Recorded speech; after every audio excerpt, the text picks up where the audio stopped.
So what I've done is put together a presentation in several parts, and I have a space between each part for questions, so eventually we'll have some questions, several chances for questions. So let me introduce myself, and that will help you understand my passion for multi-site. My parents began attending the River Road Unitarian Church in suburban Washington, D.C. when I was 8 years old in 1960. And I learned there the story of how A. Powell Davies, who was the minister of All Souls in downtown Washington, had started a necklace of churches in the D.C. suburbs, initially by serving suburban churches with a phone hookup to the Sunday sermon.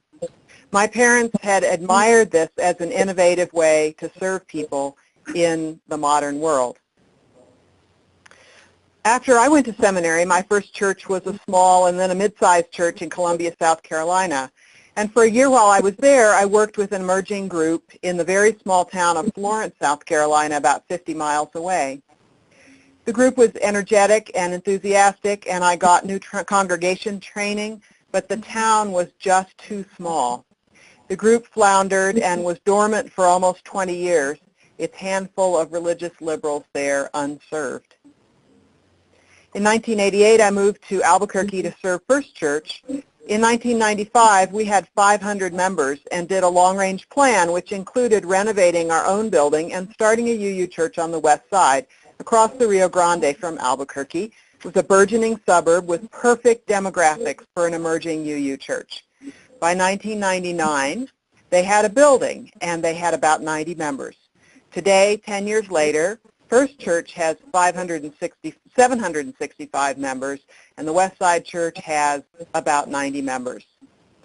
As I look back, I believe that in our and their enthusiasm about their becoming a real church, we let them go too soon. It's a little bit like a parent saying to their middle schooler, "Okay, kid, you're on your own now. Here's some cash. Good luck."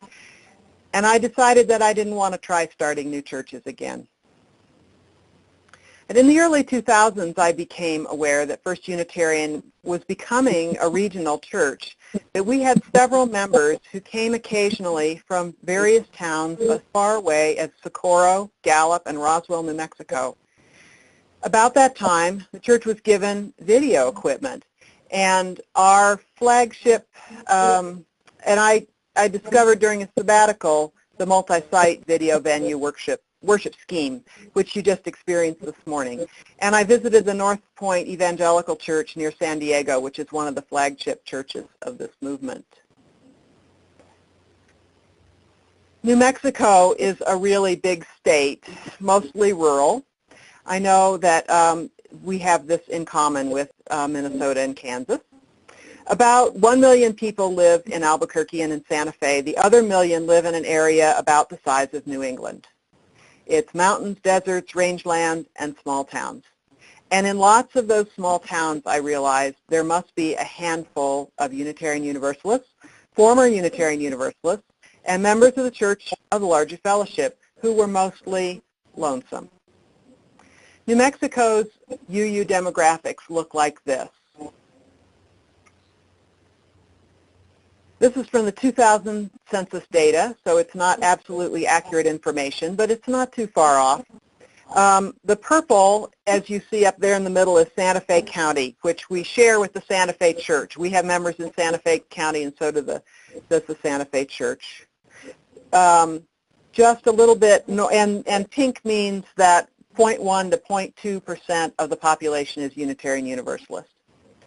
And the purple means 0.3 to 0.6% of the population is UU. Just to the northwest of Santa Fe is a tiny little black square. Black means 0.7 to 1.5% of the population is UU. That's Los Alamos County, which is virtually the same as the town of Los Alamos, with its Unitarian Church of 150 members. The pink counties in the south contain 2 lay-led congregations and 1 mid-sized congregation in Las Cruces, New Mexico. So that's what our life is. The rest of New Mexico is all white, which means no reported UUs of statistical significance.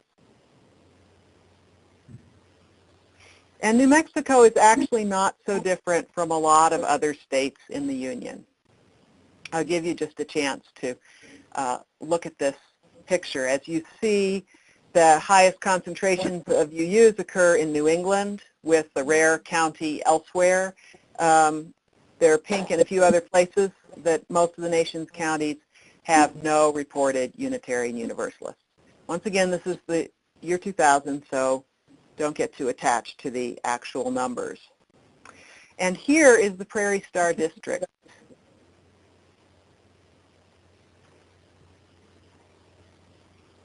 Little bits of pink and purple in a sea of white. But diluted into nearly nothing in this sea of white are a few Unitarian Universalists and a few of their liberal-minded neighbors, too few to ever think about having a church in their town. They're lonely. They are unserved. But there is a UU church within a few hundred miles of almost every one of them, and that church could reach out in love and service into rural America. I think it's important to stop and think about why there are virtually no UUs in the lightly populated areas of our nation. Well, 0.1% of our population is our typical pink area. That means a county would have to have 150,000 people to expect 150 UUs, and it takes about 100 UUs for a congregation to be able to afford ministry and space. It's abundantly clear that lay-led congregations have a really difficult time maintaining a healthy state, and that this form of religious life, the lay-led fellowship, does not appeal to enough persons under the age of 50 to make a congregation that's even strong now, much less strong in the future. I think that the 20 or 40 or 70 member lay-led congregations face three monumental challenges. The first is doing worship well and finding speakers week after week during a program year. The second is staying in touch with Unitarian Universalism, with its history, its theology, its values, all without benefit of clergy. And thirdly, let me just attempt to be delicate here, is that in the absence of strong, healthy leadership, less strong and less healthy persons can easily take over a group and make things less healthy, less interesting, and less forward-looking for everybody. You may not agree with me totally on that score, but that's been my observation. Ministers can have problems and ministers can bring problems, but without one, there are nearly always leadership difficulties and worship difficulties. And so we at First Church wanted to find ways to make it possible for people in very small towns to have the blessings of liberal religion and community available to them by supporting good leadership and offering enough help. And we're going to get to exactly how we do that in a moment, but right now I wonder if there are questions about things that we've covered so far. Any questions in St. Paul?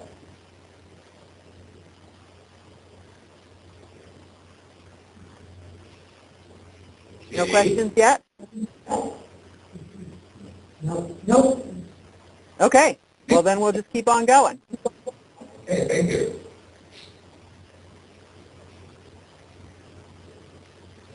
Here is what we are going to be covering today. We're going to be covering what is multi-site, multi-venue. We're going to cover why would you do this. Then we're going to spend a lot of time on how to do it. And then we're going to spend a little bit of time about what we've learned, which is by no means everything, about how to be a multi-site church. So those are the topics we'll take up this morning. When we talk about how to do multi-site, we'll be talking about video capture. We'll be talking about video files. We'll be talking about disseminating video files. We're going to be talking about small worship services, about other branch considerations besides worship, and also a little bit about what we learned about how to organize branches and satellites in small towns.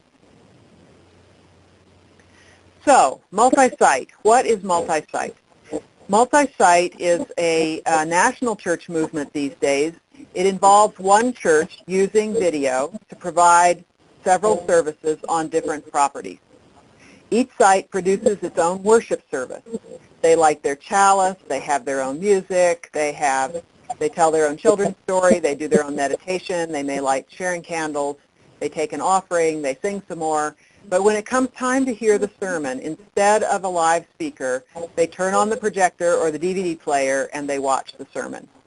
And then they have a discussion, sing another hymn, have a benediction. You all experienced this morning. The worship leaders in each branch are well trained. They have a lot of resources to put on a good small group worship service, since only a few times a year do they have to worry about actually finding a speaker. You can do multi-site and serve remote populations. You can also serve specific populations, such as persons living in a senior housing complex or on a college campus. You can also have services on your main property at different times, on Sunday afternoon, for instance, or Wednesday evening. That's actually called multi-venue rather than multi-site. Right now in New Mexico, First Church has a main campus in Albuquerque and branches in Socorro, Edgewood, and Carlsbad, New Mexico, which are 25, 80, and 300 miles away, respectively. And we're also supporting a kind of a branch in Ruidoso in an informal way. So why are we doing it? Well, one reason to do multi-site and multi-venue is that if crowding is an issue in your congregation, you can offer additional services without putting as much strain on the preacher as the strain of preaching 3 or 4 times a week. The second thing is if you want to reach out to small towns around you or to diverse populations around you, well, like we saw from the map, there's a real need out there. Thirdly, if you want to help people reduce their carbon footprint, you can help them worship together in places much nearer their homes.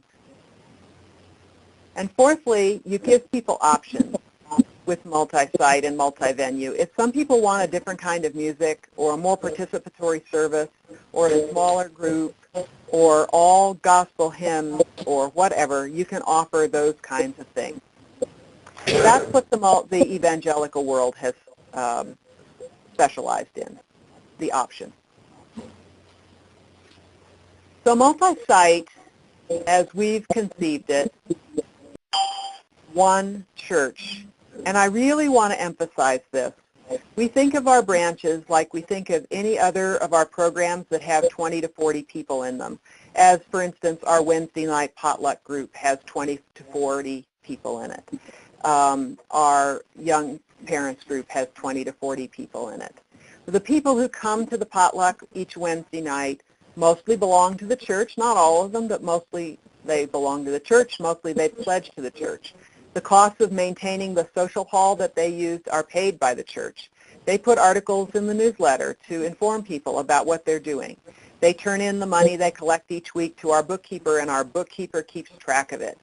They take care of each other and do a wonderful job of that. But when someone at the potluck says they've just been diagnosed with cancer, somebody lets the minister know, and the minister calls. If there's a very difficult person who comes to the potluck and starts causing difficulties of some kind that they can't handle themselves, somebody asks the staff for help in dealing with this difficult person. All the ministers drop in on the potluck from time to time. So we use that as a model for our branches. It's the same, all the same with the folks in Socorro and Carlsbad and Edgewood. A little more challenging. Most of the pastoral care is by phone. We ministers try and visit each branch a couple of times a year, and sometimes lay people visit also. The stewardship committee visits, the UUSC committee makes a visit, and so on. And sometimes branch folks make it to Albuquerque to visit us. I got this idea, as I intimated in my introduction, from A. Powell Davies as a kid. But the newly available technology of video and the web has given multi-site a big life, especially in evangelical circles. Multi-site is the new norm for them. As their churches have gotten bigger and bigger and bigger, they found themselves running afoul of city planning and zoning and have discovered that their neighbors are not allowing them to make their churches any bigger. They also, of course, always have this outreach mentality. The multi-site situation in evangelical churches is a little bit different from ours. They tend to start their new sites with about 300 worshipers and a staff minister who's called a campus pastor. and that campus pastor organizes the prayer groups, leads the liturgy, gives out pastoral care. In other words, does everything but preach.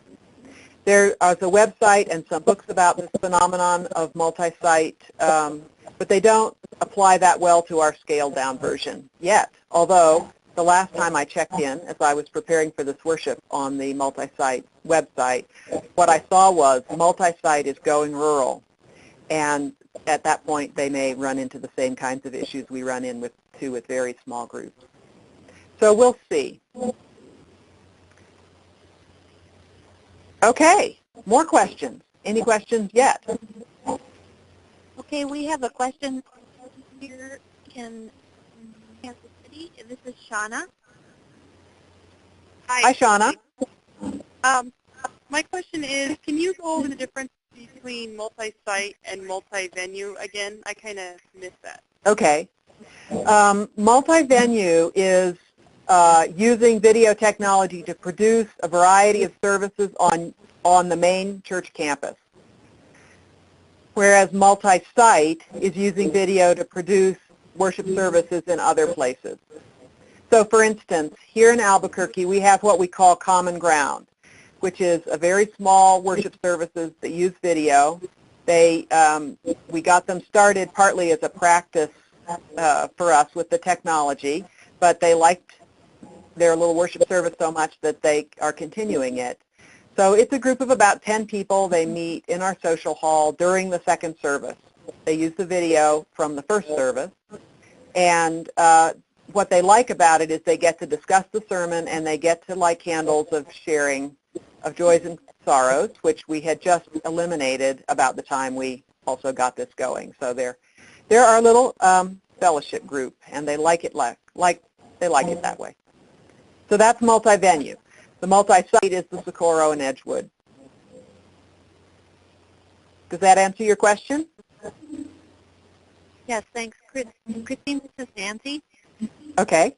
Will you be sure and let me know when you want us to hand out the one piece on how you do it? I think it's in my script where all those things get handed out. Great, thanks. Phil, do you have any questions on your end? Any questions, St. Paul? Yeah, Christine, how long Yes. have you been doing each of those off-site locations, and have you done any evaluation with them as to how they feel about the experience? The Socorro Church is in its third year now. They started in September 3 years ago. The Edgewood group started sometime in the spring the next year, so they are finishing their second year. Carlsbad just got going. They just had their opening service 2 weeks ago. We have not done a formal evaluation, but they fall over themselves in gratitude for this opportunity, and it's hard to get them to even offer suggestions. They're so grateful. They were really lonely. And another thing, go ahead. Hi, this is Carol from St. Paul. Are these congregations growing, the satellites? They've had a mixed experience. One of the things, we had hoped that by doing this we would save small congregations all of the pains and trials of being a small congregation, but it turns out we could only impact some of those. So the Socorro group started probably with 40 people, including several families.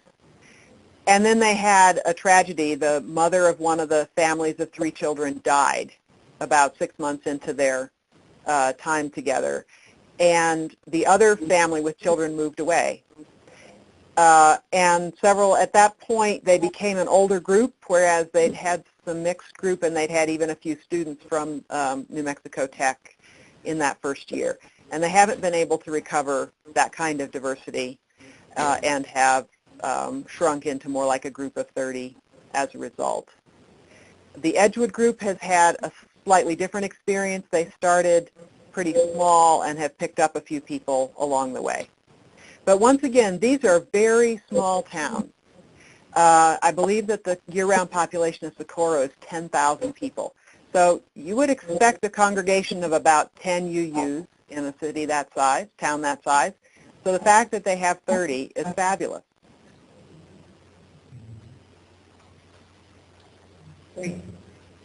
Other questions?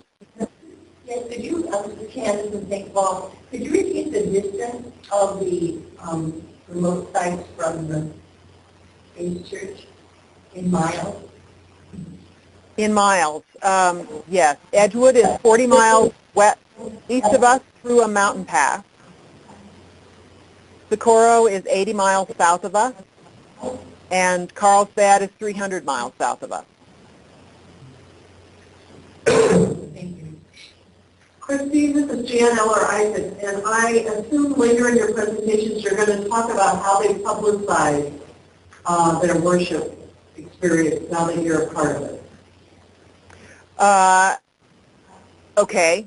I'll just go ahead and have that now because I didn't have that specifically. One of the nice things about small towns is that you have a lot of opportunities for informal publicity that's pretty inexpensive. So we have put advertisements in each of the local papers, but we found that we're getting better results by people putting up flyers in the coffee house in town or in the one restaurant where everybody eats breakfast on Saturday morning, that kind of a thing, and on the campuses. Two of the sites have colleges there. And Carlsbad has a big national park population that we think might, national park employees might be UUs at heart. So we're looking into how to get involved in that. Great. Thank you. Another question from St. Paul. What kind of space are the satellites operating in? I'm going to get to that in a few minutes. Okay. Good question. That's been a very interesting part of the whole thing. Anybody else? One more question. Okay. Are the people in the satellite towns finding you, or are you finding them? How does this thing get started? We had a fair number of members in what we call the East Mountain area, and they had already formed a covenant group of East Mountain folks, so they wouldn't have to travel over that mountain pass into town. And they had already formed an extended family and were doing social things together. So that was the nucleus of the Edgewood group. And we had 3 families coming up from Socorro once a month or so, and so that was the nucleus of the Socorro group. The Carlsbad group found us and begged us to take them on. So with some reluctance because of the distance, we did it as an experiment.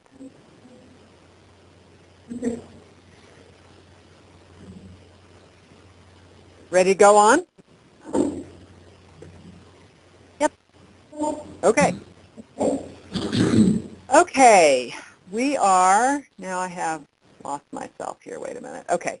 Video capture, which is the kind of technological key to all this magic. Someone in our church gave us about $1,000 to begin to try out this idea. And it was clear that the first thing we had to do was to figure out how to do the video part. And we were fortunate that our congregation includes both a bunch of techie types and one video professional. So I called a meeting, and the video professional took over, and he told us something that I have been so glad for this advice from the very beginning. He said the most important thing you have to decide is whether to use one camera or 2. He told us that one camera can do a really good job of videoing a talking head, but that trying to capture a whole service would require 2 cameras and a whole bunch of other expensive stuff and technical stuff that would allow those 2 cameras to work together. He said that capturing a whole service with 2 cameras would require trained volunteers and would be really hard to do well. And so after that talk, we decided on one camera. The camera that we have was actually donated to us in the end, as much of our equipment was. You see it up there in the top left-hand corner of the screen. It is permanently mounted, locked into place, and it's trained on the pulpit. We have since, after doing that for 2 years, we have bought a second camera and gotten all that equipment and software to make the two work together. We don't use it with our branches unless there's something like a skit that needs to be captured. We're still working out the bugs on that. But we did our first 3 years with just one camera mounted on the wall over the heads of the congregation, so when somebody walks by, they're not, the top of their head isn't caught. The camera isn't conspicuous. That was one of the congregation, when they first heard about this, had visions of a movie set, and they didn't want that. As a matter of fact, the camera is so inconspicuous, we have to post a series of silly pictures behind the camera to attract the attention of the speaker, so the speaker will look straight up at the camera regularly. It's just a good home quality video camera. The booth in which all the work gets done is connected. The camera is connected to a monitor and it's all hooked in with our sound system so that we get high quality sound from the microphones, not from the camera's little microphone. One volunteer runs the video, and joining the sound tech in the booth, we had to construct the booth to keep all that equipment safe. That was one of the big first expenses that we had. Once we have the file, here's what we do with it. As soon as the sermon ends, the video tech creates a DVD with that video file and burns the DVD. The DVD is used for that Common Ground sermon at service at 11 a.m. And as I said, it's for the people who like the more informal kind of a service. That DVD is also copied by the staff on Monday, and one copy is sent with our intern to a senior housing complex, which has a lot of elderly church members who don't make it to church easily. She does a service and a discussion there. The other DVD is mailed to the worship coordinator for the week in Edgewood for use the next Sunday. They do their sermons a week in arrears, which is complicated, and I wouldn't recommend it, but that's what they got started with. The video tech then uses file conversion software to create a file which is uploaded via FTP to our website. That the website is and that uploading takes a long time. Uploading takes quite a bit longer than downloading, which is the way the web is set up at the moment. Apparently there's talk of changing that, but at any rate, the video tech is usually finished uploading the sermon in about an hour. And at that point, emails the tech in Socorro that it's ready. The tech in Socorro begins to download the file. In Socorro, they have a 3 p.m. service, and even when there are issues, they have always gotten their file on time. 2 more files are made. One's a thumbnail-sized file for our website, and another is a thumbnail-sized file for iTunes for people who do video podcasting. So all of that sounds complicated if you're not a computer geek, but in the end, everybody in all the branches has learned to understand it, so it's not that difficult once you have a need to use things. These files, as well as the audio and video text files, are posted to our website by staff on Monday. This part of our website, by the way, is extremely powerful, and we believe that our robust representation of young adults in the church has happened in part because they can learn about the church through their favorite media video. And we hear from them that they have, once they come to church for the first time, they have already seen a fair number of sermons. They already know that they like what is taught here, and their question, therefore, is no longer, do I believe what the people here believe? Rather, it is, will I fit in socially? And so we've changed our new member intake because of that change in people's questions. Let me just also mention at this point that we hadn't been doing this video thing for very long before our website host let us know we were way over our allotted space. These video files are pretty big. We had already upgraded to a faster connection speed, and then we had to upgrade to a larger site, and those also were some expenses to consider. And actually, Nancy and Phil, maybe this would be a good time to pass out the that budget sheet, Okay. so people can kind of follow along as we go through all these things. I have a sheet that talks about a lot of the different considerations and expenses we had. I didn't put any actual dollar figures to them because all that's changed so much and will continue to change, but at least it gives you an idea of what you need to look into. Christine, this is Kathy in St. Paul. I don't know if you're planning to talk about this at some other point, but have you encountered any issues around copyright things for reading or music? Well, you see, all we videotape is the sermon. Okay. Therefore, and the sermon, we have permission from whoever the preacher is. We don't send out much music. The branches would like us to do that, but we just haven't done it yet. The readings are done locally. So when I choose a reading for a sermon, I make, I just paste it into an email and send it out to all the different worship leaders. And since we consider ourselves one church, all that is legal use. Okay. And Luke from St. Okay. Paul. Yeah? I wonder if the members of your congregation have any objection to the speaker just looking at the camera for the whole sermon time. Oh, they don't do that. First of all, the congregation is so much more vivid. The problem really is training everybody, myself included, to look at the camera at all. Because the camera is just a little speck in the back of the room.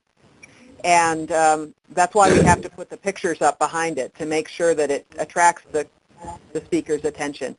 And it takes a very conscious effort to look up to see that camera because it's way over the heads of the congregation. I don't think the congregation has noticed anything that way. So let's see. I just go back and say that the little sermon you saw was recorded just for the camera. So you got a lot more eye contact than I'm afraid is the usual. Other questions about video capture?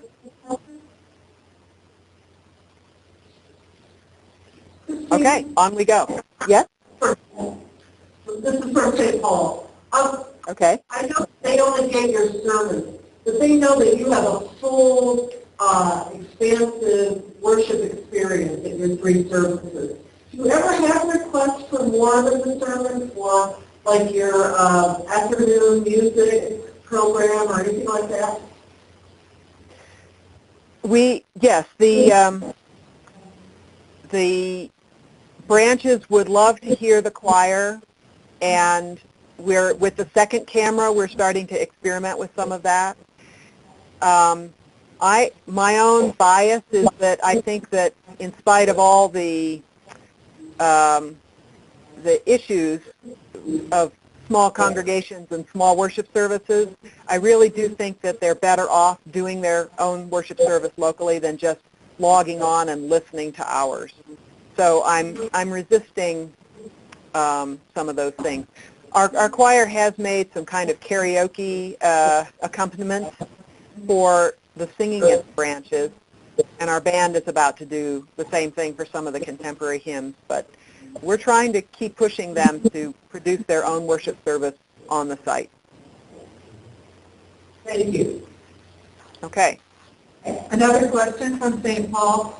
I know that the satellite members are members of your congregation. So within the context of the service, I mean, are you just podcasting and broadcasting the sermon, or are you also doing, we have an embracing meditation here, for example, that acknowledges what's going on with various members. And do you do that within the context of the broadcast, or is that separate? The only thing we send is the sermon, almost, with very few exceptions. Every once in a while we'll send a message from the leadership, from the congregation president. We call them pulpit editorials or leadership messages. But basically it's just the sermon. We encourage our branch and train our branch worship leaders to offer up the names of people in their branch who are experiencing difficulties or joys, and to wrap up the sharing of joys and sorrows, which we try and do as a prayer request kind of a time. And we train them to kind of handle that in a graceful and worshipful way. One of the things that I have started to do after listening and helping to train these worship leaders for 3 years, I realized that they really were very uncomfortable with anything that felt like a prayer. Even if they prayed in their private life, praying in public was just kind of scary, and I realized that in 2 trainings a year, we were never going to be able to make an inroad on that bashfulness. And so I've started ending many of my sermons with a prayer so that they'll start hearing the way UUs can pray, which most of these folks are new UUs or UUs from way back when that wasn't such an important part of most UU life. Does that answer your question? Yeah, kind of. And it's sort of a follow-up. I know that you've got the mother church and on the satellite members, but they are members. And so how do you balance that tension between wanting to and connecting with your own local community and having the connection with the larger community of the home church? Let's hold that question and talk about it a little bit when we talk about how to be a multi-site church. Okay? All right. Other questions? Okay, let's go on to the next part of the technical issues, which is the video display. Most people think they're going to hate video sermons, and they're usually pleasantly surprised. I don't know if anybody there in the group that's here was worrying about that before they came, but that was one of the reasons we thought we'd start by giving you a short video sermon. It turns out that it's not so impersonal at all, and that most people get quite engaged with the speaker, even sometimes answering back. And I'll tell you a little bit of a story that happened just as we were starting our Common Ground service. We had an intern also starting. And in our usual liturgy in Albuquerque, we start the prayer with the minister saying, "Peace be with you," and the congregation responding back, "And also with you." So we've gotten used to that. But our new intern came, and he was kind of spooked out by the whole thing and was having a hard time bringing himself to participate in that part of the service. And so I suggested that he preach a sermon about it. And he took that bait, and he preached a very interesting sermon about his struggles with "Peace be with you" and with liturgy in general and with sounding like a Catholic and all those kinds of things that had gone through his mind. And he ended the service by saying, "Peace be with you." And in the main congregation, the congregation responded, "And also with you." It was a really lovely moment. And then we went over and we took that file over, and the next hour did our Common Ground service, which had about 20 people there, and they did their own service, and then they listened to the sermon. At the end, the sermon on the video, Ron said, "Peace be with you," and they all responded back, "And also with you," as if he had been right there. And for me, that was kind of the frosting on the cake that made me realize that people really do get quite engaged with the speaker on the video. There's a key to vivid video display, which our video professional shared with us, and that is head size. If the head size is at least 110% of what the brain expects, the attention will be grabbed. Therefore, you have to pay attention to how you display the video. We started with all projection because that was the only thing available 3 years ago. However, since then, large screen TVs have come down in price and are much easier to use and are quite satisfactory for a group of 10 to 15 people. Light is a big issue for projected video and less of an issue for the large screen television. And so we have started our latest branch in Carlsbad with a large television screen. The quality of the screen matters. If you're using projected video, an expensive screen is much better than an inexpensive screen. And a quiet projector is really important in worship if you're buying a projector. But that's also another advantage of these new DVD player TV combination. Kinds of video worship. Let me just stop and remark that when people talk about using video in worship, they are almost always talking about what I'm calling here projection-assisted worship. That is to say that the lyrics, the announcements, the sermon illustrations, maybe even a video clip are all projected, but the sermon is live. So the preacher is standing there. The preacher may stop and play a video clip as part of the sermon, but the sermon is live. Video-assisted worship is what we're talking about during this workshop today. And in video-assisted worship, most of the worship service is locally produced. They may or may not use both video-assisted and projection-assisted. We started off our Common Ground service with everything on the screen, the words to the hymns and the responsive readings and all those kinds of things, a visual meditation, lots of nice things. But we found that it was too complex for the operator, and they begged to be allowed to have hymnals and to do things using paper just like we do them in the sanctuary. Our sanctuary, by the way, is quite bright. It has 2 full window walls, and we do a little bit of projection at noon when it is a little bit darker in there, but it's hard in some rooms. Got that difference between? Is that a question? No. Okay. Okay, so just here's a side note. When we took this idea to our district meeting as a way to serve small towns, we were doing it really as an informational situation, but we got a lot of comments from the smallest congregations in our district saying basically, we don't want to be a part of First Unitarian, and we certainly do not want to be a branch, thank you very much, but we want those videos. And so we developed a program with a little bit of extra help from our district executive to offer a subscription series for our district. So, and there's a handout about that if anybody wants to see it. What the subscription series offers is 4 video sermons a year, which are offered to lay-led congregations, and the package that they get 4 times a year includes the DVD of the worship, of the sermon, worship suggestions, readings, a text of the sermon, which I think I probably haven't emphasized enough, that every place we send a video, we also send a text, just in case there's any kind of equipment glitch. The cost for those 4 sermons to us, for these small congregations, is $100 a year.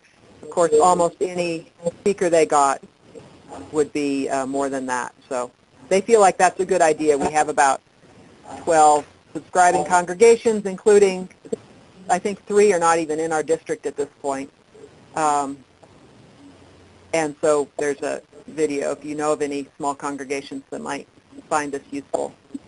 The sermons cover kind of UU 101 topics, the kind of topics that lay-led congregations in small places are just unlikely to ever be able to get from their own mayor and head of the Audubon Society and those kinds of things. So it gives them a chance to review who we are and what Unitarian Universalism is all about. The lay leaders of this program tell us that it's very popular and it's very useful to them, and they wish more congregations would offer this. So that's a hint.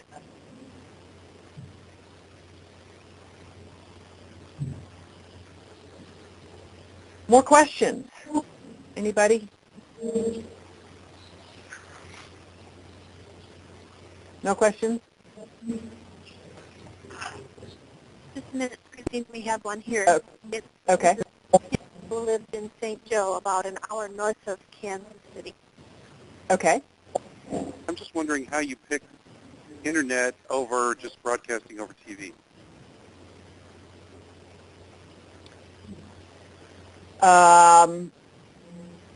Broadcasting over TV is technology I don't know anything about. And there is public access TV here in Albuquerque, but I'm not sure that it exists in most of these small towns. The other thing is that once you're broadcasting over TV, you're broadcasting an entire service, usually. And at that point, that's where you start needing the 2 cameras and the real production issues. Kim, this is Nancy. Were you talking about churches that broadcast their whole service every week for people who are at home? Okay. How is this different from that? Well, my guess is, I really don't know much about that. My guess is, though, that churches that broadcast their service every week for people who are at home are in one broadcast district, so that we would all be in Albuquerque, and we would put something on the public access television, and our members from home would tune into that. But we don't have the same public access television as Carlsbad and Socorro. So to reach more people. Right. The other thing is, I would think it would be really expensive to hire TV time on your local station if you were going to do it on a commercial station. Yes. Very expensive, doesn't even begin to cover how expensive it is, I don't think. I think it's totally prohibitive. Whereas this costs us a few DVDs and an upgraded web service, which isn't that much. Christine, are your sermons on YouTube? YouTube has I think it's a 10-minute, maybe it's a 5-minute. They have a time limit.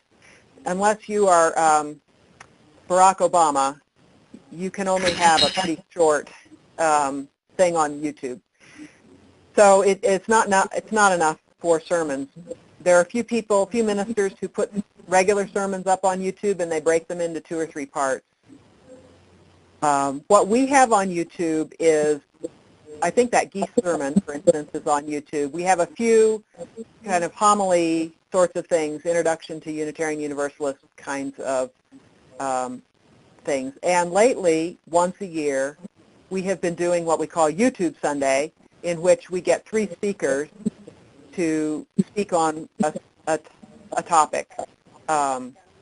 And that has been pretty popular. There are hundreds of hits on those, and when our DRE did hers as a puppet show, there are thousands of hits on that puppet show. So that's another use that's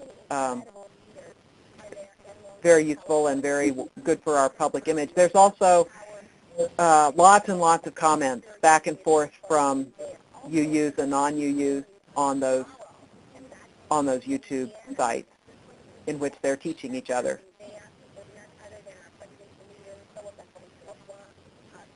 Christine, Yes. this is Duncan and Paul, and I'm with a fellowship that meets on Wednesday evenings out in Buffalo, Minnesota.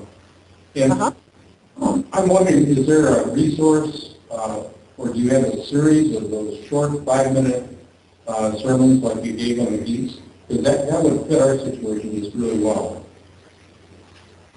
Those are on YouTube, and if you want the big enough files to project, because it's iffy, projecting YouTube-sized files is iffy. You don't get a very good picture quality. But You can email us and we'll send you the bigger file. And it's your kind of group for whom we've developed that subscription series. Are they available on your website by chance? What's available on our website is the thumbnail size. So that's fine for viewing on the computer, but if you want to use it in a group, if you want to project it or make a DVD and use a DVD player, the visual quality isn't very good. You need the bigger file. Okay, and those we can get you. I should mention that when in the churches that sign up for our subscription series, they also have grazing rights on the part of our website where we store the large files, so they can go find sermons that they want and download themselves. Thank you. Okay, so once we've got the video issues handled, the next set of issues that we ran into was quality small group worship. And I have to say that one of the most humbling parts of this exercise for me has been realizing that everything I know about worshiping for groups of 100 to 1,000 people, which after 30 years is quite a lot, was not enough for me to help our branches produce quality worship services. I don't think this is something you know a lot about. I should say that a year before we started our first branch, we started the small group worship service in our social hall, the Common Ground. We did it both to relieve crowding during the second service and also to have an experimental venue to get these technical issues down pat.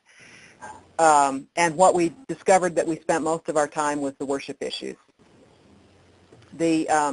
Our lay leaders, who were fine worship leaders in the sanctuary, floundered seriously in that smaller, more informal kind of venue.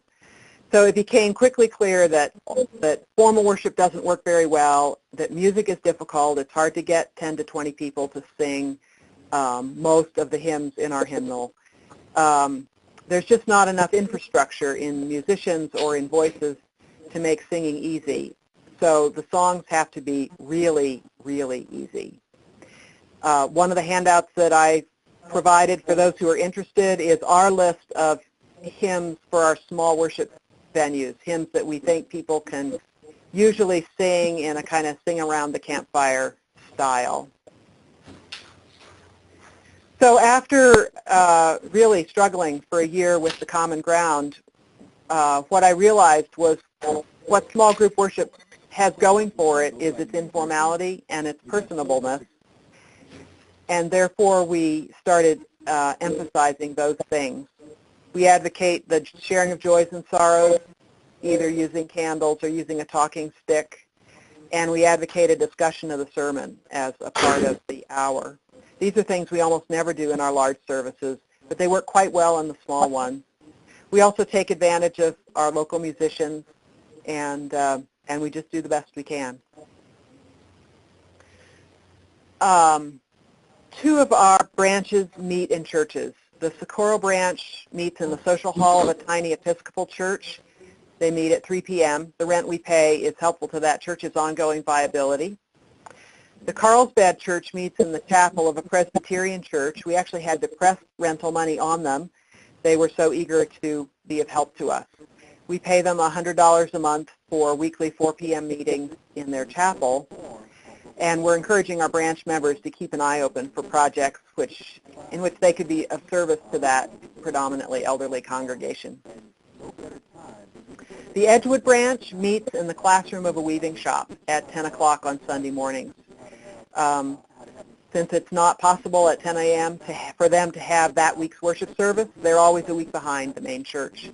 And I wish they'd made different choices because it really is much more complicated in actuality than it sounded like it would be. If I could live my life over, we wouldn't have given them that option, but we did, and they like it, and they've gotten used to it, so that's the way that goes. We train our worship leaders a couple times a year all together, all the branches and the Common Ground worship leaders and the leaders who help the interns at the senior housing area. on one weekend in August and another time in about the 1st of May. We combine this training, which is a weekend outing for the folks who come from Carlsbad, with a party that's hosted by the worship committee. They have an afternoon for shopping in the big city. We provide home hospitality. And also at the same time, we're training the covenant group leaders, the small group ministry leaders. So they've been able to carpool. We train our leaders in how to manage the technical aspects of the download and the projection, and we train them in how to lead worship services. We point them to resources on the UUA website, on our website. We give them lots of handouts. We introduce them to a very spiritual way of doing joys and sorrows, and of introducing and thanking people for the offering. Our hope is to create worship leaders who think of themselves as religious leaders. We want them to take pride in doing this work well and in adding their creative touches to what they do. They tell us that this is one of the most meaningful parts of their lives. They take it very seriously. And sharing the ministry in that way and watching people blossom in that way has become one of the most meaningful parts of my ministry. That was kind of a surprise, but it's been a very warm and welcome one. We tell our branches that we hope they will offer 4 kinds of programming. That they will offer worship every week, at least during the school year, small group ministry, have some kind of a covenant group going for small group spiritual sharing. We hope that they will have engaged together in some kind of service to their community, and we hope that they will enjoy each other's company in fellowship. The worship is mandatory. We don't let them go public until we and they think they're ready to offer weekly worship services for 9 months out of the year. We would be very happy if they recessed in the summer. However, so far, none of the groups have wanted to recess in the summer. And we take that as a clue that what we're offering them is enough to allow them to sustain the ongoing work of being a branch.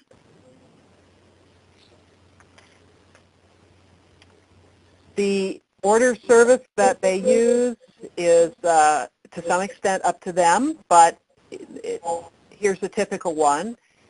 And as you can see, it's quite stripped down and simple. We're trying to capitalize on the personal interaction rather than on the formalities of liturgy. We encourage worship leaders to frame the sharing carefully and to wrap up the sharing with words that are prayer-like. We encourage them to use candles or a talking stick and to do this part of the service in a worshipful way. It's an interesting balance in a small group to be serious without being pompous, and we've all given each other feedback on how we're coming off with that balance. So far, only one of the branches has had enough children to have an RE class. That's the class that ended when the mother of 3 died suddenly and the husband moved. However, each of the branches does have child visitors every once in a while, and we give each branch a kit of materials to engage children during the sermon and help them find ways, such as lighting the chalice, that they can participate in the rest of the service. We've had branch children come to our summer camp. One branch teen went on a service trip with adults to New Orleans, and once again, we can't offer them a full RE program, but we can offer them more than they'd ever get if there was no branch in their town, and that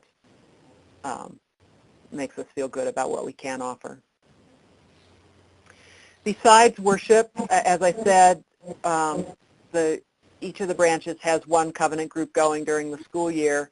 They offer a service project. The picture you see there is one of the lay leaders from Socorro. They're offering a check to the food bank. One thing that we do in Albuquerque is that we invite people to every week to throw their loose change into the offering plate, and all that change is given to a charity of the month, which means that we're giving $400 and $500 a month donations to different charities in town. the branches being much smaller, of course, they take 3 or 4 months to get their donation together, but this is the offering of a donation to the Socorro Food Bank.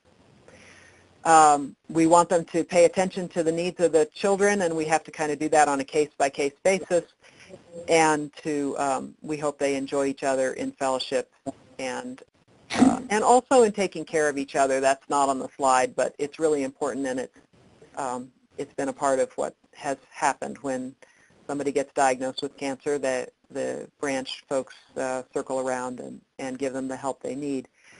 One of the interesting things about being a service center for a rural state as Albuquerque is that people tend to come up here to be in the hospital. And so we can visit them here if they're in the hospital much more easily than if they're less sick and at home.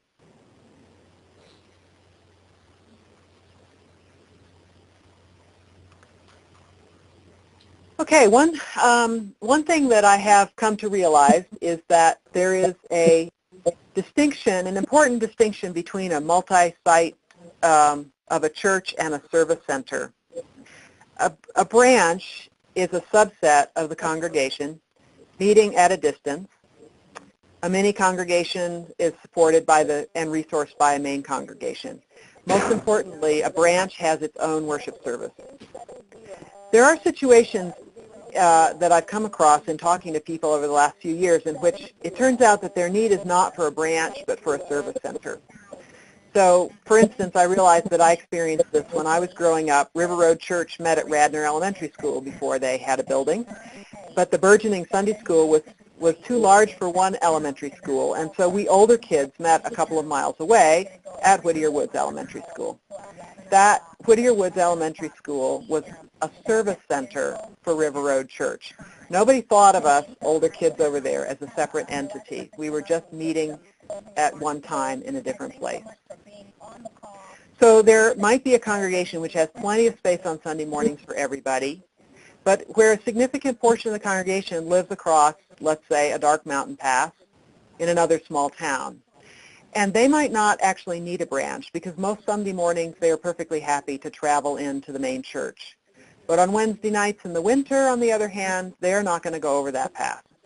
And in that case, renting a room from a local church in their small town or from a homeowners association's party room might be, for classes, covenant groups, potlucks, and so on, might really be what is needed, so that that small group that lives somewhere else will get the most out of their church membership. Is that distinction clear? Yes. Useful? Okay. Okay, here is the way we have developed the 3 branches we have at First Unitarian. The first thing that we do is either an interested group comes to us or we use our membership lists, our guest list, the Church of the Larger Fellowship list to try and identify who might be interested in that small town, and we get them together. And we had a grant from the UUA to do quite a lot of this, and so we ended up getting to many of the small towns of New Mexico. And what we discovered is that if you don't have that interested group, you really can't do this. It takes, and it only takes 3 or 4 people. It takes 3 or 4 of the right people. It takes 3 or 4 people who clearly have some leadership skills and some emotional intelligence and some ability to really be leaders in this new group. And the first thing we do with that new group is that we help them form a covenant group so they can get to know each other and so they can start getting some of their own spiritual needs met while they're doing the work of setting up a branch. The next step is training. In order to have a branch, you have to have at least 2 or 3 people who are able to do the downloading and interfacing with the website, and they have to have a computer available to them with a DVD burner, some of those kinds of techie things. So we have to find those things or help people learn them. We also have to train our worship leaders. And with our first 2 branches, we had 2 separate trainings before we had them kind of go public with their service, and I think that that's the best way to do it. One training isn't quite enough to get the drift of how to do this. They have to find a place, and that's been difficult for each of the branches. They've all settled on really lovely places that are working for them very well, but it took a while. It took Edgewood actually had three different false starts, so to speak, until they found the place that they're in now. Can't be too big and cavernous. The community center kind of a thing's almost always too big. You've got to have access over the weekend, which means most city buildings aren't available to you, and so on. These two churches that we have found have worked best for us, and we feel like we're contributing back to those churches with rent that otherwise it's hard even to be a Presbyterian church in some of these small towns. The next thing they have to do is form a steering committee so that we have someone to interface with. That steering committee has a chair. That's when we start doing our advertising and making the lists of the places in that small town where people are allowed to hang flyers, and we get the members talking about their excitement about this to their neighbors and so on. And it's only after all that's in place and they've had about 3 rehearsal Sundays that we have our opening Sunday. And at that point we consider them a full-fledged branch, and a few weeks later when we can, we bring down the membership book for them, those who want to sign. So, and that's been most of the group. The branch in Socorro, in Carlsbad that just started this fall, they had 20 people at their first meeting. They had 15 people at the meeting that our associate minister went down to 2 weeks ago. He brought them the membership book, and 11 people signed the membership book.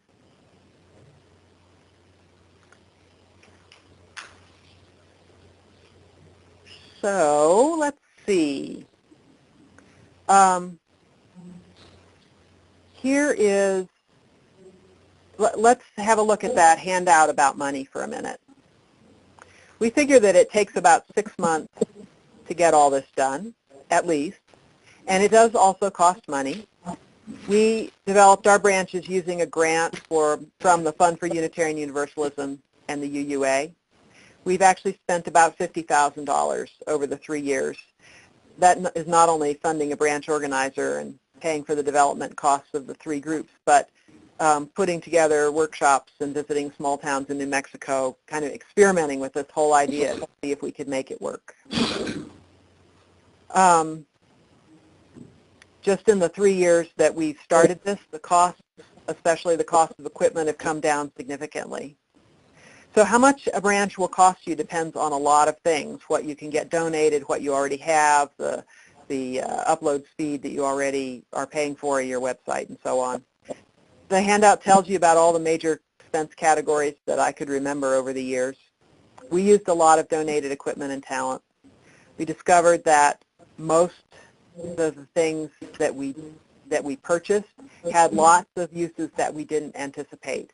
And we feel like our life here on this main campus is hugely better because of all the things that we did, mostly for the branches. So, for instance, once we were doing a video, having the video cameras, we put televisions in 2 side lounges, one where we'd previously only had sound feeds. One's for families with small, restless children, and the other is for restless adults or people who are coughing and don't want to sit in the service.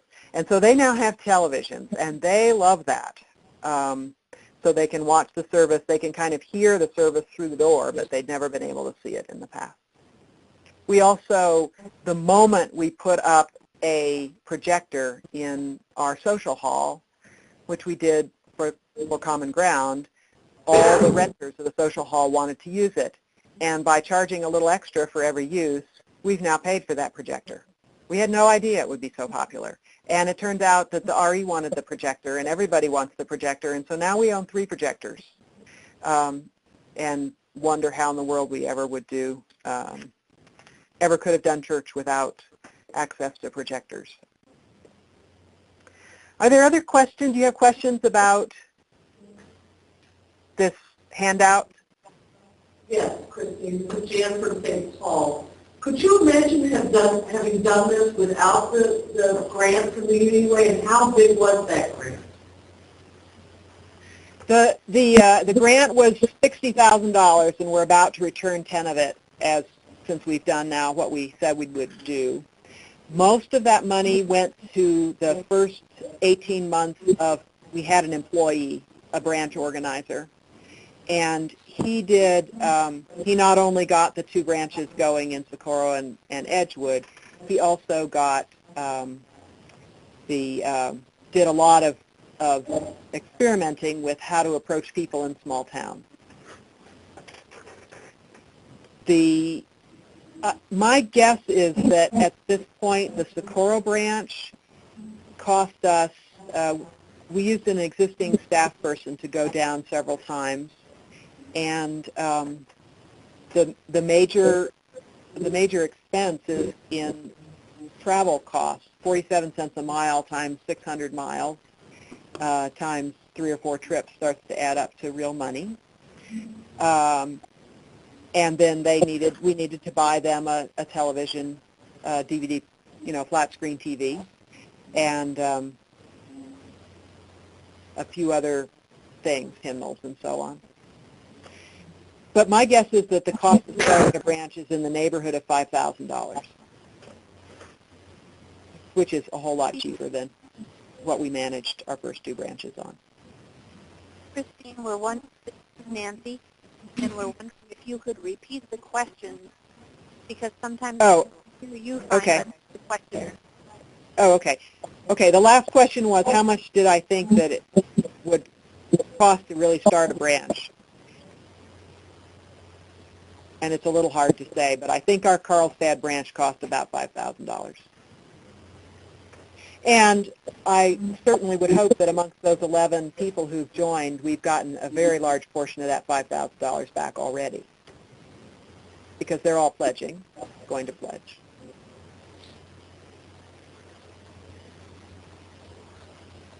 Other questions about in Kansas City? And I have a question. How does the pledging of members in the branches compare with your average pledge? Okay, the question is, how does the pledging of branch members compare with the average pledge? And I will tell you that we have decided not to know that information. And this goes back to our original idea that a branch would be kind of like the potluck group or the spiritual parenting group, other groups of about 20 to 40 members who are part of the church. And we never have asked ourselves whether the potluck people's pledges cover the cost of their meeting in the social hall every week. We just don't ask that question. We ask everybody to pledge according to their ability and according to what they think they're getting out of the life of the congregation. But we don't add up the different groups and make sure they're paying for themselves. So I can't answer the question. It doesn't worry me. Knowing the little bit of scraps of information I know, I'm not too worried. I also would not necessarily imagine that branch members would pledge as much as main church members on the whole. I will tell you a fun story, though.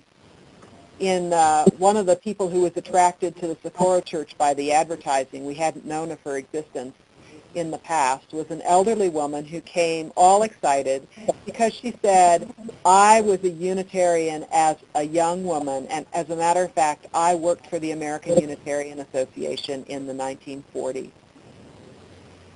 And practically the first thing she did after she joined was she put the church in her will. She was so delighted to have this opportunity to have the fellowship of the church. So I'm going to have to give you an unsatisfactory answer on that question, but I hope you understand the philosophy behind it. Other questions?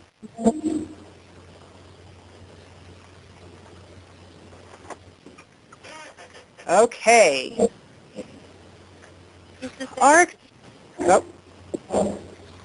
Yeah, I was wondering if you have any experience with streaming video, and why. It sounds like you're doing most of it with DVDs, but were there problems with streaming video, the technology not better? What? The problem with streaming is that it takes a very, first of all, it's more expensive, and it takes a very robust download speed, and you don't have that in all small towns, and so we decided not to do it. The second problem with streaming is that you have to have all your worship services at the same time, and they have to be time coordinated, so that when the main service gets to the sermon, everybody else is at the sermon too and is ready to start streaming it. So all that seemed awfully complicated to me. Easier just to post it up to the website and bring it back down again. Does that answer your question? I think I'm not hearing something.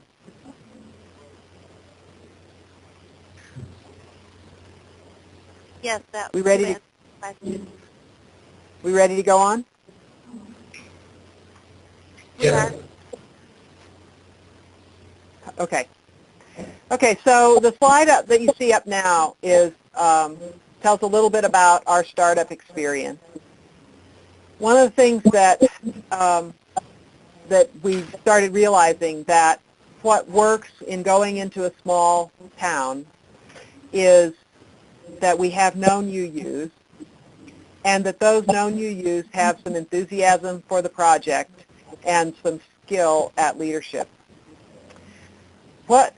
To our surprise, there are several larger towns in New Mexico than the towns where we've started branches. One is Roswell, New Mexico, for instance, home of the aliens, but also home to about 30,000 New Mexicans, and that's getting to be a medium-sized town.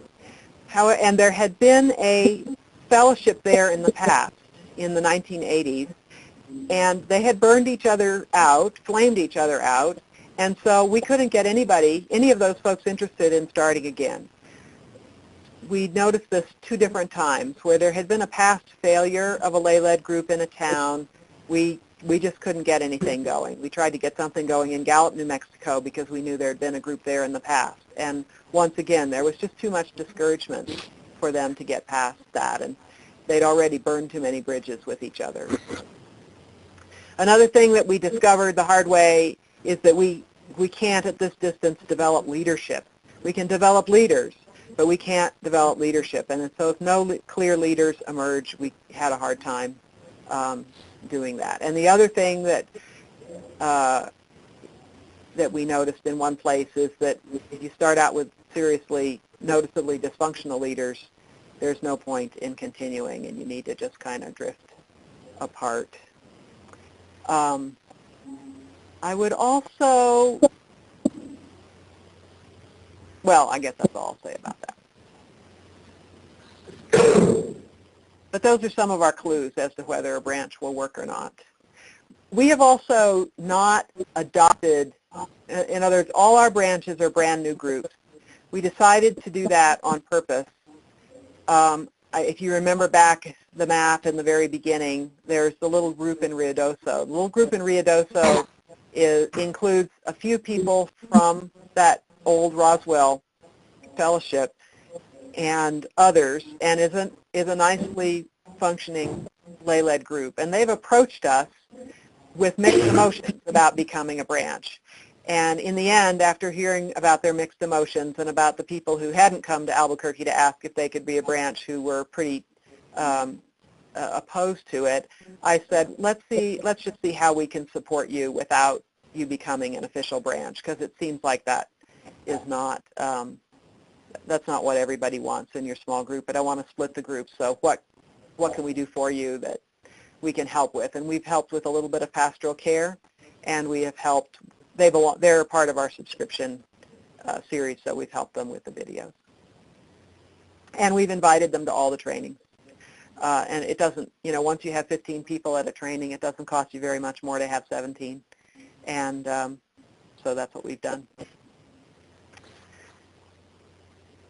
We are continuing to learn about how to be a multi-site church.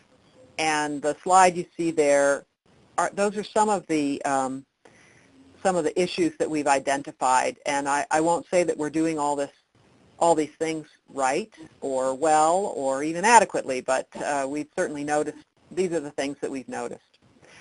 One of the things that we realized 18 months or so into this experiment is that we had portioned out pieces of staffing so that our DRE knew that she needed to be in contact every once in a while with the branch folks and that she needed to have materials ready for the worship trainings and so on. And our bookkeeper is in pretty steady contact with the branches because they all have accounts at the branch bank of our main bank. But she gets their reports of how much money they have, and she puts money into their petty cash accounts. So the bookkeeper actually was having the most contact with the branch folks. The administrator has some contact getting materials back and forth and so on. But one of the things we realized at the 18-month point was that we had to have somebody who knew that the branch was their baby. And so each branch has one minister. And one of them has an intern. So that I'm the minister this year for the Edgewood branch, and I check in with their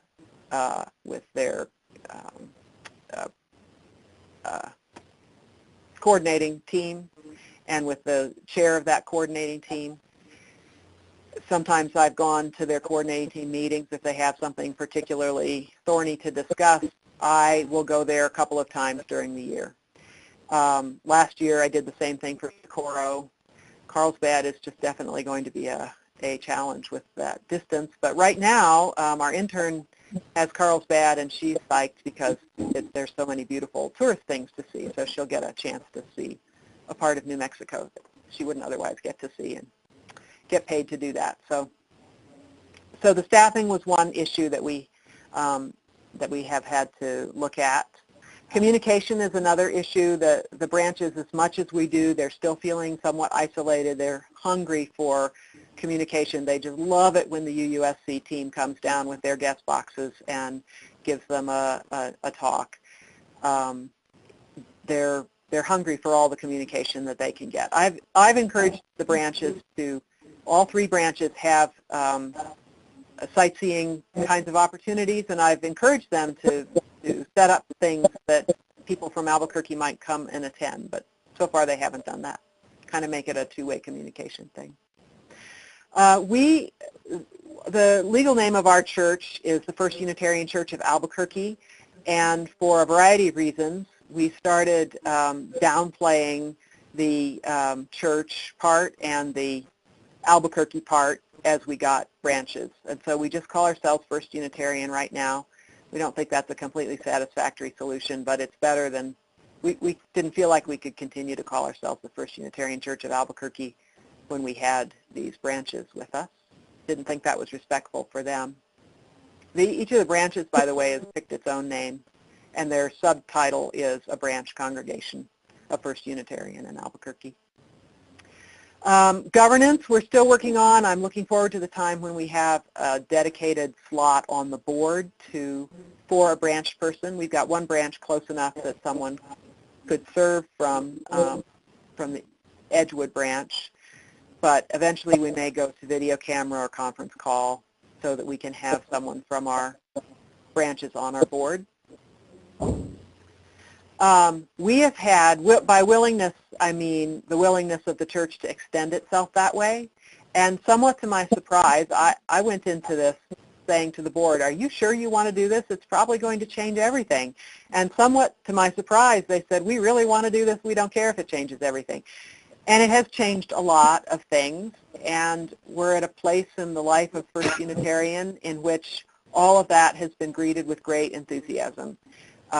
That might not be the case everywhere. There really are some stresses and strains which we're still confronting. But I think that the congregation here in Albuquerque feels pleased with itself to be pioneers, and they've also feel like they're reaping some of the benefits of this, all this technology. And they're glad to be a part of the outreach. The other thing that we've struggled with some is publications, getting the names of the branches on all the publications, getting to the branches the special publications that they need so that they have something to hand out that says who they are and how they're related to First Unitarian. And we have a kind of constant mindset of thinking, oh, well, what about the branches?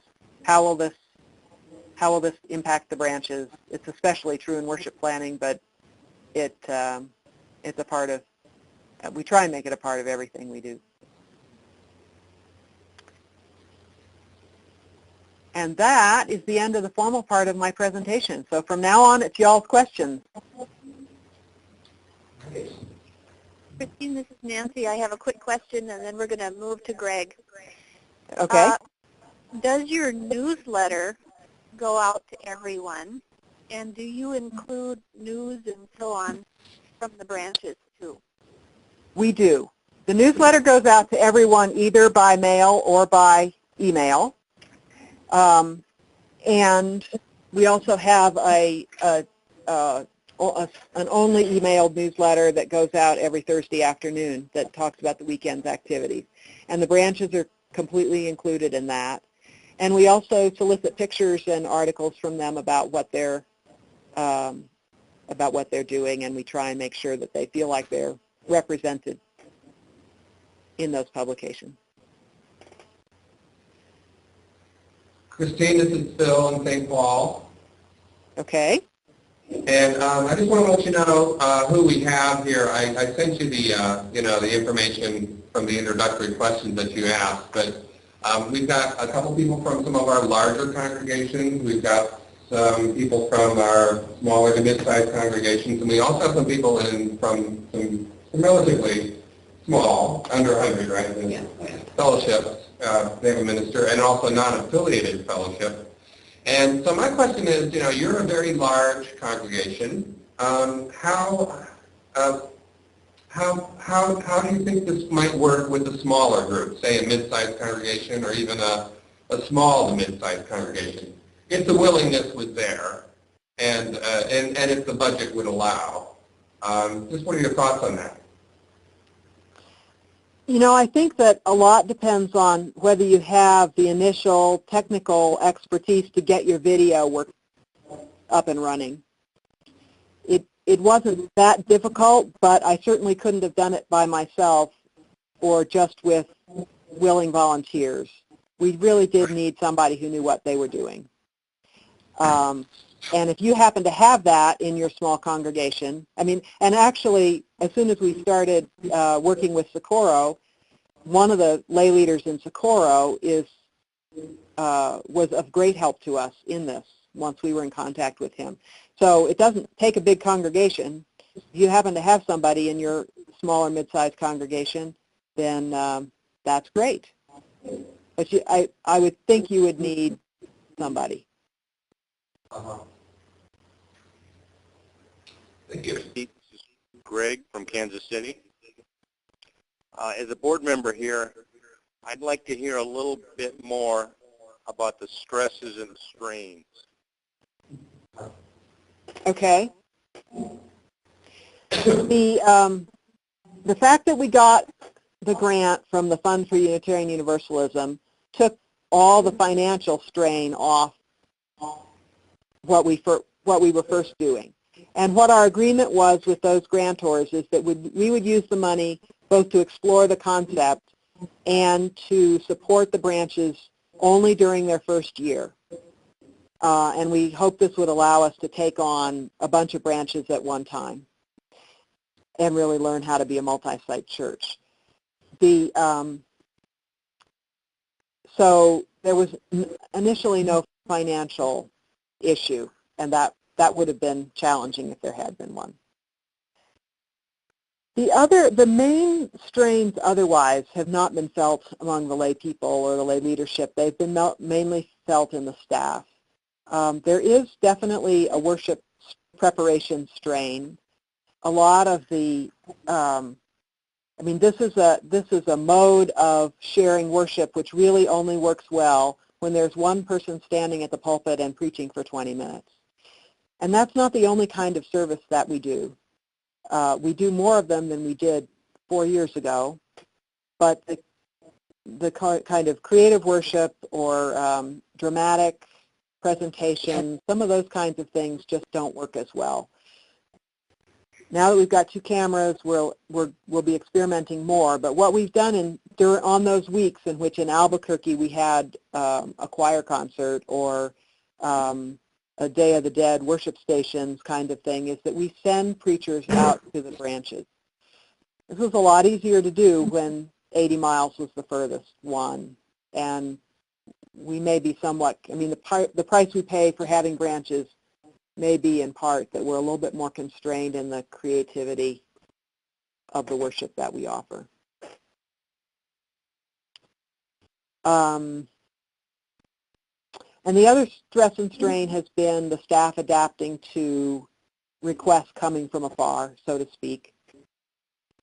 That the bookkeeper not only has to deal with the people who are here in front of her in Albuquerque, but also the people who call in with questions about how to handle money from several other places. We ended up adding 5 hours a week to her schedule. It's a little hard because we also grew massively during the time since we started this project. So it's a little hard to know what are those changes to blame on the branches and what's just the growth. So those are the stresses that we've been most aware of. Christine, this is Jean in Kansas City. I'm thinking back to your slide that had the interested group and the covenant group. How many people should I picture in those groups? Our first interested groups were 3 to 5 people, and then those 3 to 5 had doubled or tripled in size by the time we started advertising, and then in Edgewood and in Socorro, the group doubled again after the advertising. Oddly enough, it didn't happen in Carlsbad. Carlsbad did some advertising, but so far they haven't seen any results of that advertising. So they had gotten to having about 15 members, and that's what they've still got. Christine, this is so Jill. The covenant groups are 4 or 5 people in any one year, is my guess. This is Jill in Kansas City. I'm wondering about this as a strategy for the implications for both the main church and the potential branch church in, let's say, a nearby larger town or smaller city, say between 50,000 and 100,000 people, as far as whether or not this would need to be a permanent branch of the main church, or are there implications about eventually having it spin off in a town with that larger population and becoming its own church? If we go back to A. Powell Davies and what was done in Washington in the 50s and 60s, the strategy of the phone call-in thing was clearly a developmental strategy. It was a way to support the congregation until it got big enough to go on its own. And I don't see any problem with that if you're in a community where that's likely to happen. So a town of 100,000 with demographics that support a UU church, I would start it that way and let them go off on their own when they're ready. I would just have that caution, which I think the whole extension project learned in the 1990s, which was that we really do tend to cut our groups off too soon, and that before they're really sturdily ready, I think, to be a full church. So I would use it as a developmental strategy, but I would keep them a little bit closer and assume that it would be a developmental strategy for 5 years. before they would be ready to and I would hope that it would go straight from the video to having their own minister.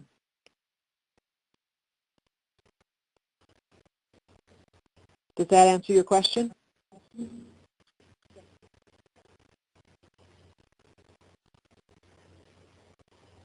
Are you there? Yep, we're here. We're looking around to see if anybody has questions. Christine, this is Duncan in St. Paul. Do you have any video presentations or services that are aimed specifically at kids?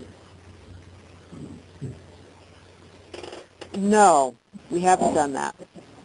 Interesting idea.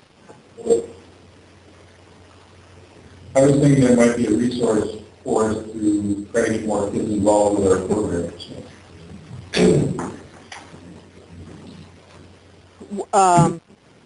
Well, one thing that does remind me of is that we have created the video ministry has created a place for a couple of teenagers who otherwise were not going to stay a part of the church.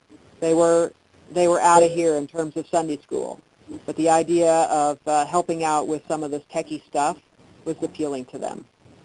So that's one of the ways that the video thing has served teenagers. Thank you. Christine, this is Candace in St. Paul. I've got a question about service projects, two separate questions. One is a service project where you're just involved with, the change offering. Is there been a problem with that's inclusive of the branch area considerations, or is it been a little bit of a problem picking those? And then the second one is if it was service, if you had examples of service projects where people physically together get involved and get to know each other. Please repeat the question. Okay, the question was, in the change offering, do we try and pick recipients of the offering that would be of interest to the branches? And then the second question was, are there service projects that help people get to know each other?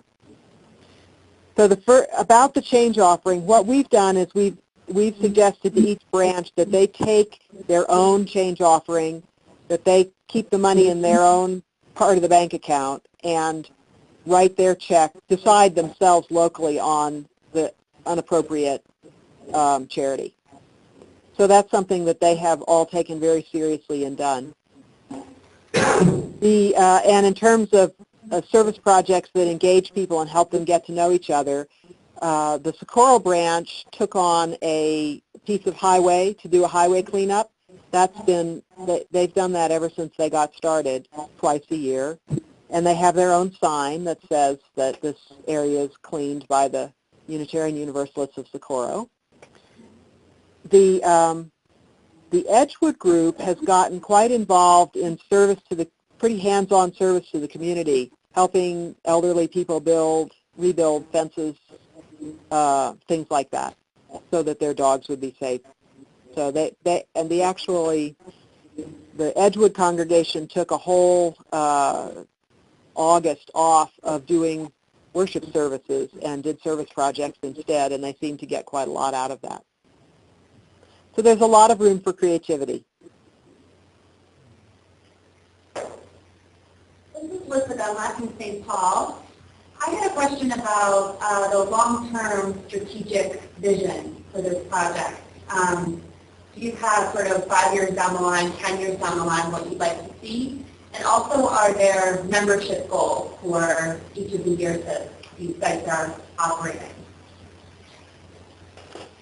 The question was about our kind of long-term strategic vision about this, and do we have membership goals? So I guess I would answer both those questions by saying that rather than a long-term strategic vision, we have our hopes and dreams. But we're not, this is a brand new project that nobody's ever tried before, and so we didn't, so the goal that we set was doing our best to make this work.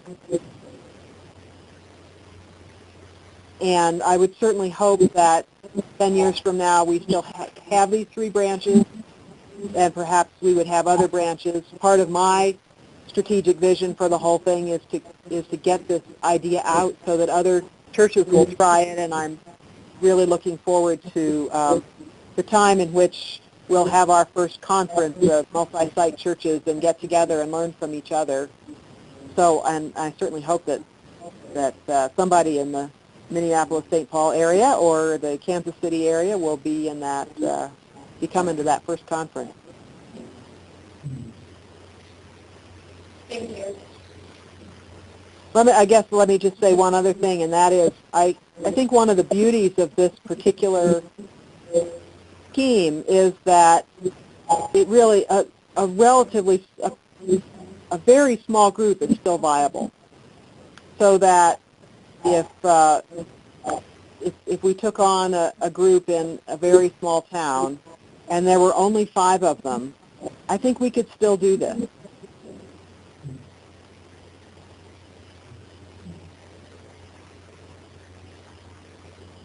Christina, have you had experience with some of your lay people in the RE program going out to these satellite churches to help them start their RE programs?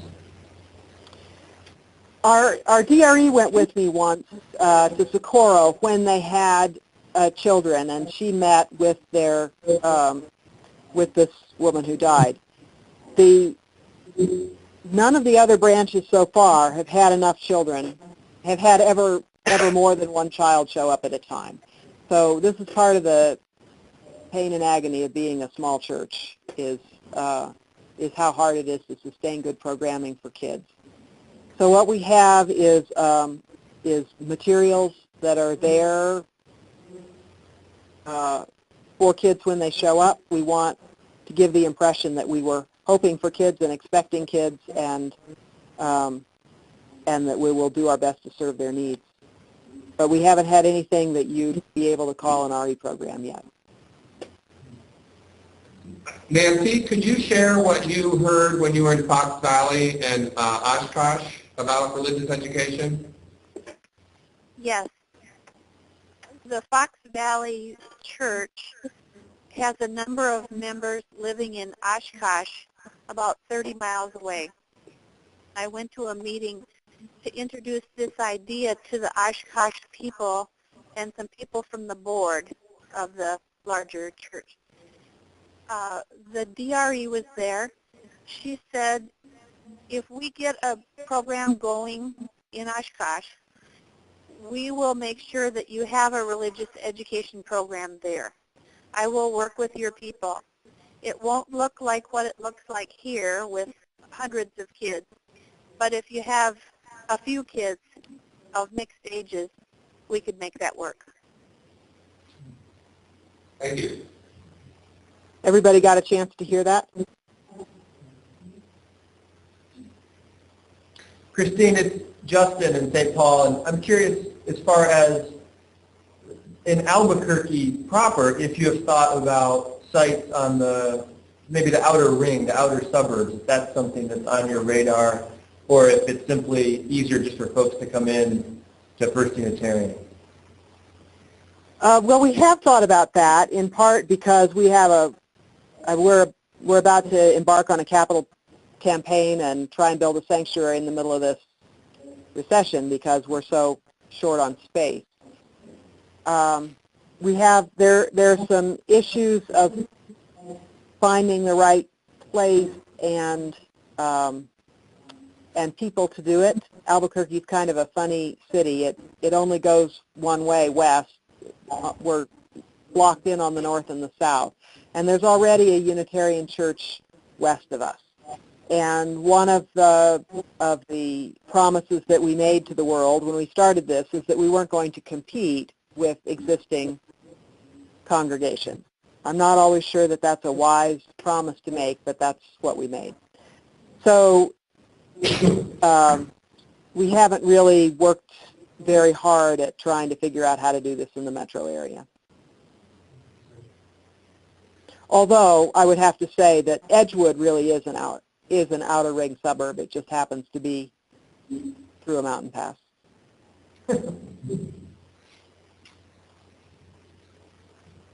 Christine, have you considered this model as something that might work for campus ministry? I've wondered about that because I think that that would allow a campus group to be an autonomous group that stayed on the campus and was pretty much youth-led, and that would allow them to have that more informal, participatory kind of worship service which they say they like. What we hear from our young adults is that their experience in YRUU has taught them to basically disdain the large group formal worship that we mostly do in our churches. But using a video, they might be able to have the best of both worlds. They would have some content, but they could sit around and process it in their own unique young adult way. We've had more luck with the senior center or the senior housing option, just because that's what appeared to us first of people wanting to do. But that's been quite a viable group there in that it's one of those senior housing options where you can rent an apartment, or you can live in a little casita, or you can go all the way to nursing care. And so there are people there plenty of people there who don't drive and who have a hard time getting to church on Sundays, and they have very much enjoyed each other in having those videos.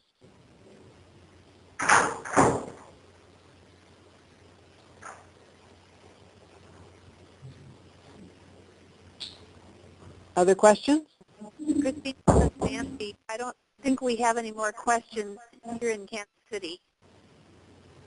Yes, all right. Our lunch is here in St. Paul, so I think we've had all of our questions for now answered. We'll show everybody a really cool thing that Personi does.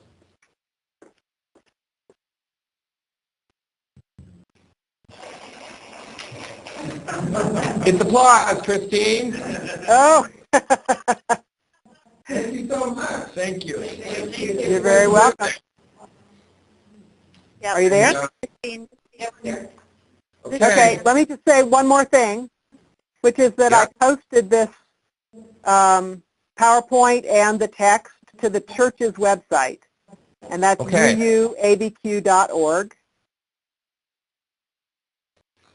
and it's under Programs and Branches.